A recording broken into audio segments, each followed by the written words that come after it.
দক্ষিণ এশিয়ার ফুটবলের শীর্ষ লড়াই সাফ অনূর্ধ্ব-20 চ্যাম্পিয়নশিপে স্বাগতিক নেপালকে 4-1 গোলে উড়িয়ে দিয়ে চ্যাম্পিয়ন হয়েছে বাংলাদেশ। যুবাদের এমন অর্জনের পর তাদের সংবর্ধনা দেওয়ার কথা জানিয়েছেন অন্তর্বর্তীকালীন সরকারের বন, পরিবেশ ও জলবায়ু উপদেষ্টা সৈয়দা রিজওয়ানা হাসান। বৃহস্পতিবার উপদেষ্টা পরিষদের সাপ্তাহিক বৈঠক শেষে এই কথা জানান তিনি।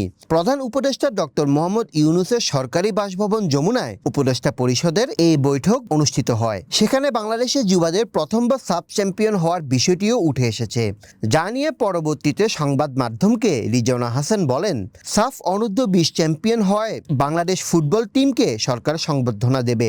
অনূর্ধ্ব-20 সাফে এটাই বাংলাদেশের যুবাদের প্রথম শিরোপা।